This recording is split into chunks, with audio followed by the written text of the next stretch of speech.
Word. Alrighty, so we are now live. So we'll cut this intro part out, and then we'll get started. Okay? Awesome. Alrighty.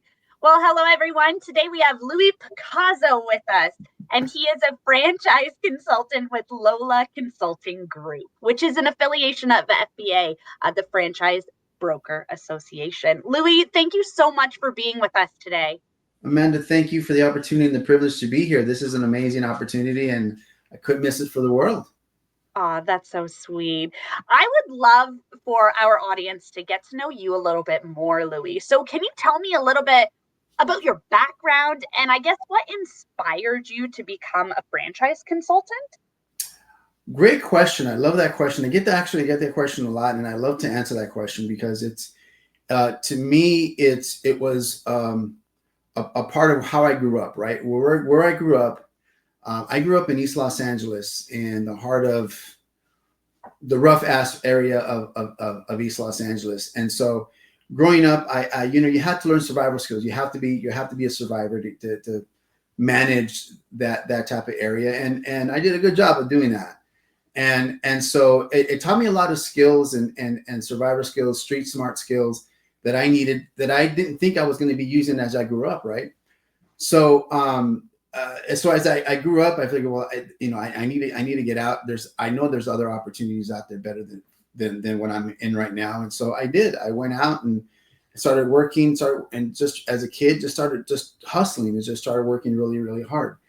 And then as I grew up in the area where I grew up in, there's a lot of mom and pop shops that they've been there for generations, right? They were been there, but they were owned by that one couple, or that the parents. And and then when I would and so I would see those and I would market those. I would go out there and visit with them just to get to know them because they were part of the neighborhood. So I decided to go into school, and I went to college, got my degree. And then I was working at from doing that, I was working at a large insurance agency out of Dallas, Texas. One of my clients, who was an insurance brokerage or an agency, was one of the first to franchise that particular area of business, and they were focusing more on the Hispanic market. So they were one of my biggest clients. They called me up and said, "Louie, we're franchising, and we want to open up franchises in Arizona, California, and Nevada, and we want you to start it in Arizona." And I'm like, okay. At the time, I had no idea what franchise was. I didn't barely know how to spell it, Amanda. So I said, how I grew up: never say no, never lose an opportunity. You always gain something by saying yes to an opportunity that's good. So I said yes, without knowing anything. I went to. They came down. Long story short, I opened my first location in Yuma, Arizona, without knowing a thing, Amanda, not a thing. 8 years forward, we wound up with 9 locations in 2 states, Arizona, and as well as in Las Vegas, Nevada, and Clark County. So I expanded it. One thing that I did learn from that experience is that, one, you can't do it on your own. And I brought in people that were much more smarter than me in certain areas that I didn't know anything about. And so I brought them on board. And so we made a great team. And we expanded and we grew my franchise business up to, like I said, I think it was 8 or 9 locations. Did some great things, sold it successfully to my partner that I had brought in, sold it to her, went into consulting, franchising with us at the time was a small franchise called Toro Brands, Toro Taxes out of Nevada. Started off with Nick Molinado, and grew it to where they're at about close to 300 units now. And we did a lot of expansion in California for them. Brought in brands. I expanded theirs again by knowing people that were smarter than me, Amanda, and networking with folks that had the ins and outs of franchising. That got involved with a group that took me to Sydney, Australia, and we were bringing brands from Sydney into the United States. And then I went full circle, Amanda. I went back home. I went back to East LA as an adult, and looking at the same stores, looking at the same locations, and saying, if they knew the power of franchising, they would have locations in other cities, in other states, and depending on the model, all over the world. That is what's prompted me to start really focusing on what franchising truly is. And what, to me, franchising, what truly is a tool, a mechanism to create generational wealth. So my focus is generational wealth, utilizing the tool of franchising to get there. I love that. What an incredible background that you have. And do you ever think about if you wouldn't have said yes to that opportunity many, many years ago, where you would be today? 100%, 100%. I will probably still have been stuck in a corporate job, Yeah. you know, working 9 to 5, which is not. I mean, it's not. I mean, it's a great opportunity. It's a great thing, but I would have never experienced the ups and downs of what true entrepreneurship provides you, um, and that to me that is worth $1 million. Yeah. That's incredible. So now to bring it to today and what you're actively doing today, you're helping potential entrepreneurs find different franchises that are going to be a fit for them. So when you're working with a variety of different clients, what is your process for understanding their goals and their skill sets and I guess their financial need as well before recommending franchise options to them? Right.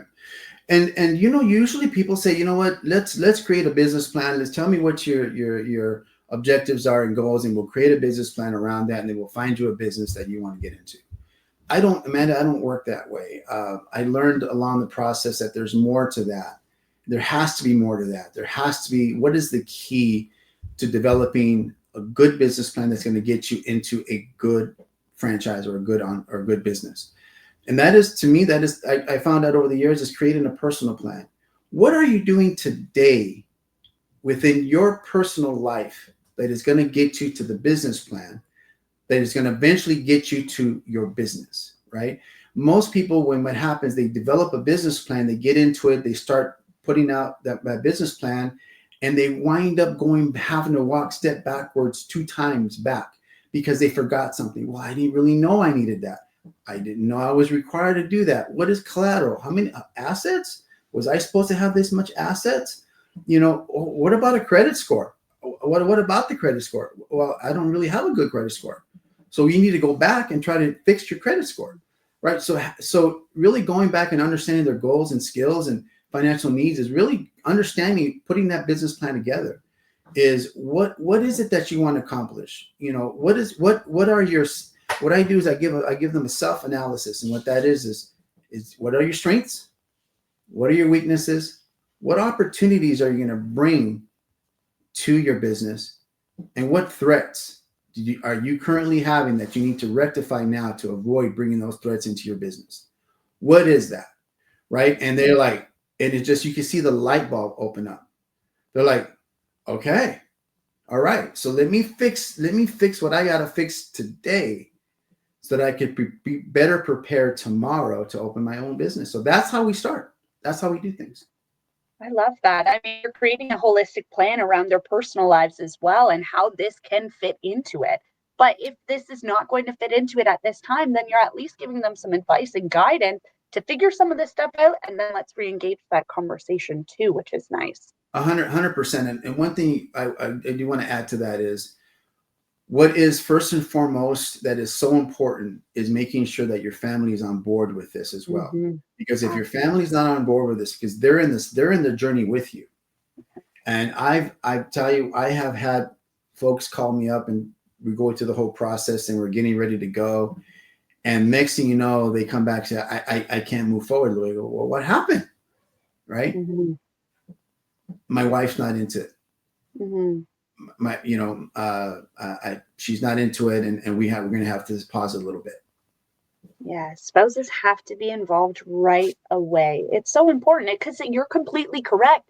It is a family decision. It doesn't just affect that one person that's looking to, buy into a franchise, for example. It Right. affects their whole family. And so I love that you're including that aspect of things. So with FBA as a whole, you have a wide variety of different brands that you're exposed to. How do you evaluate a franchise before recommending it to a client?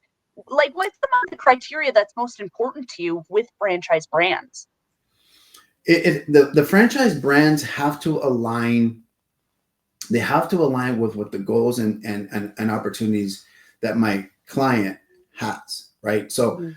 I'm not just going to say, I'm not going to just say, because, okay, and I'm going to, doesn't fit everybody, but it happens. They're like, okay, I'm going to fit you in this brand because I think this is a great brand for you. And you know, you really love it. And they try to sell the brand, right? They try to sell, and I'm not in the business of selling brands to clients. Some folks do it because the commission is great. And they say, you know what, if I get this commission, I'm going to break my goal. I'm good, right?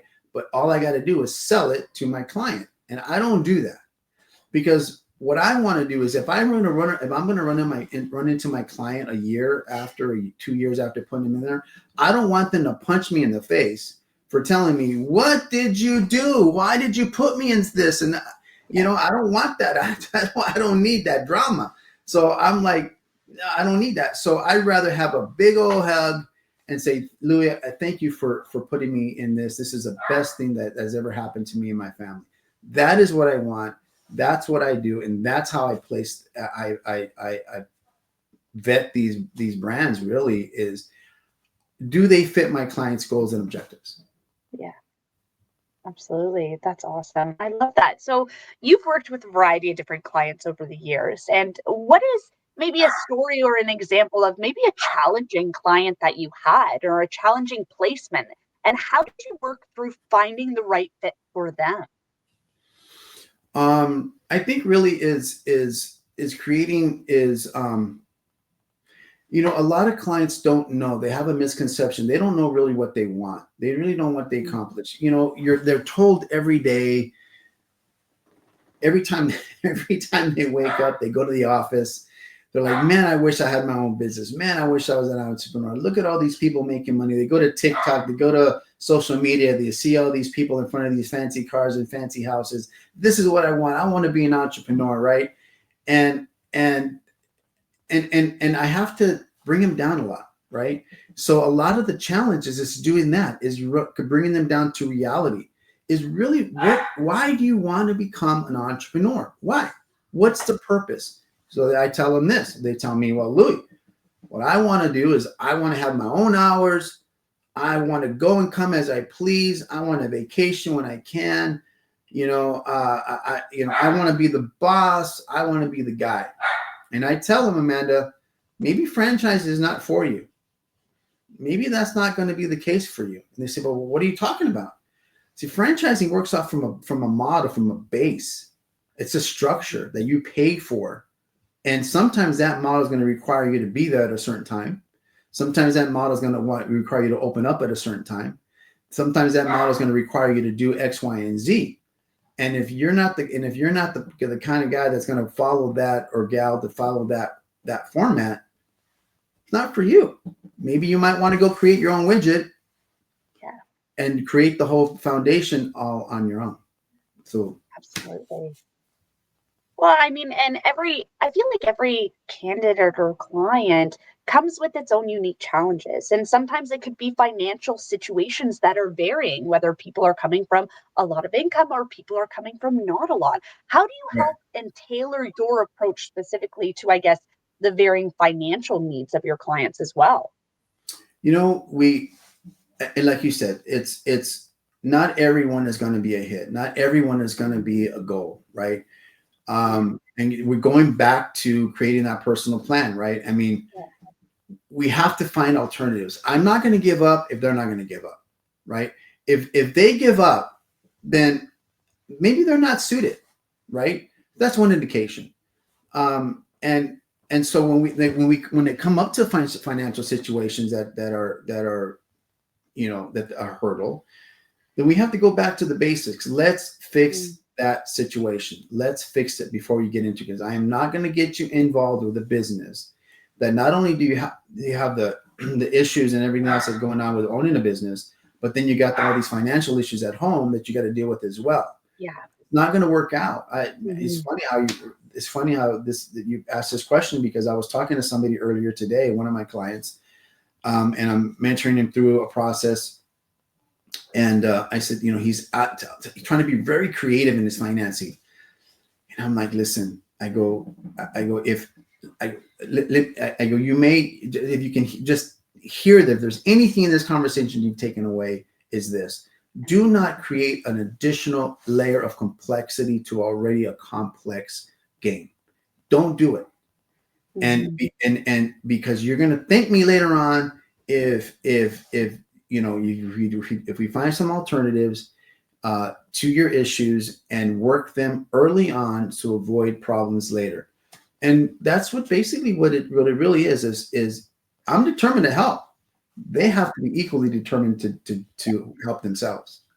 Absolutely. So tell me about a specific client that you were able to help them get into a specific franchise that was a roaring success. It was the right business, right time, and they're finding success in that franchise. Wow, that's a good question. I've been blessed to have the experience of people really, really excelling in what they do and how they got into it. And then I have also equally, and I say this, and I quickly say this, I've been blessed with folks that didn't really wind up liking what they got into. And the reason why I say that is because blessed on that regard is because I learned from it. Yeah. I took something away from that. So, but a particular client we just put her into a resale. She was a single mother. She was an expat. She was a U.S. Obviously, born and raised here in the U.S., but it's an expat out in Europe. She did a lot of work for a lot of major companies in Europe. Came back to the U.S. to retire, and when the unfortunate happened, she got divorced. Came back with her kids, and I was blessed to have her in front of me, and she said, "Lisa, this is my situation. How can you help me?" And so we took about 3 months.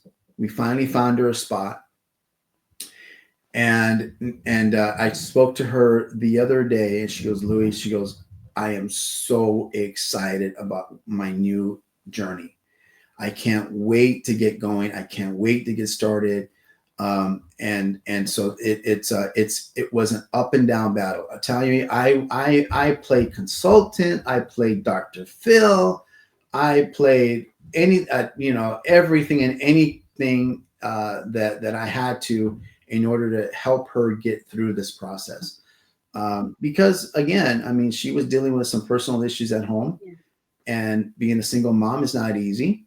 And so but we got her through it, and now she's ecstatic. She's excited. I'm excited with her. I'm in this journey with her. I said, "This is great." I said, "Just because we got you settled in doesn't mean you're going to get rid of me that easily." So she stuck with me, unfortunately.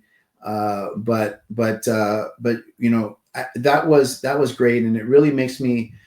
It humbles me to know that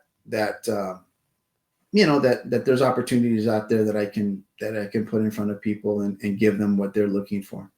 Yeah, and ultimately change their life as well. And I feel like sometimes there's some misconceptions in franchising as a whole. And some people just think that franchising is, McDonald's and Chick-fil-A and the restaurant side of things, whereas it's not. So what do you feel like the biggest misconceptions are about franchising in your opinion?